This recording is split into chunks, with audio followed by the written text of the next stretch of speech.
সরকারের, সেটাতে আমরা দেখেছি গুপ্তা, বার্মা, শর্মা এরা এসটি কোটায় এদের নাম চলে এসেছে। এটা আমাদের মূল আছে যে এদের নাম বাতিল করে যারা এসটি তাদের নাম, যারা উত্তীর্ণ হয়েছে, যাদের যে পেছনে আছে তাদের নাম সেখানে ঢুকাতে হবে। এবং তার সঙ্গে আমাদের যে হুল দিবস আছে সেই যে 30 জুন তাকে সাধারণ ছুটি ঘোষণা করতে হবে।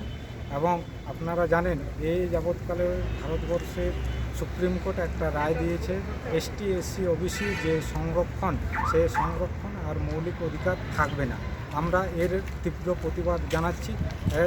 আমরা আমাদের যে সংরক্ষণ, আমরা সংরক্ষণ রক্ষার জন্য লড়াই করে যাব আমাদের সমাজ। তার সঙ্গে যে জল জঙ্গল জমি যে অধিকার, সেই অধিকার সুনিশ্চিত করতে হবে সরকারকে।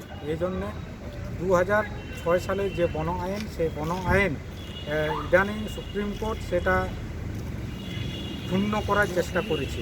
যে বনে যারা যে আদিবাসীগুলো বাস করছে সেই আদিবাসীগুলো উচ্ছেদের নোটিশ সরকার দিয়েছে, সেই নোটিশ বাতিল করতে হবে এবং 2006-এর যে আইন, বন আইন, সেটা বজায় রাখতে হবে। টিডিপি কলেজে দেখলাম আপনাদের দাবির মধ্যে টিডিপি কলেজে অনার্সের করছেন, দাবি করছেন, সেটা বিষয়ে কী বলছেন? আমাদের এটা দীর্ঘকালের দাবি। এই দাবির জন্য আমরা রানীগঞ্জ গার্লস কলেজে সাঁওতালি ভাষায় পড়াশোনা প্রথম শুরু করাতে পেরেছি। তার সঙ্গে আমাদের দাবি যে টিডিপি কলেজ যেহেতু সেইখানে মেয়ে ছেলে দুজনায় পড়াশোনা করতে পারে, সেই জন্য আমরা সেই টিডিপি কলেজে অনার্সের মাধ্যমে সাঁওতালি ভাষায় পড়াশোনা চালু করার দাবি রেখেছি। সেটা শিল্প তালুকে যে নিয়োগের কথা বলেছেন, বেকারদের যে নিয়োগ, সেই বিষয় নিয়ে কী বলছেন? আমাদের আপনারা জানেন এই কোভিড-19-এর ফলে যারা পরিযায়ী শ্রমিক তারা বাড়িতে ফিরেছে, তারা এখন কাজ না থাকার জন্যে তারা না খেয়ে মরছে।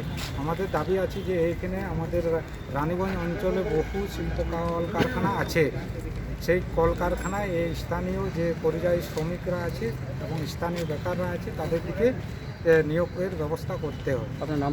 আমার নাম সঞ্জয় হামদা। আপনার কি পদ? আমার শিডিউল ট্রাইব ডেভেলপমেন্ট ক্লাবের সেক্রেটারি। Thank you.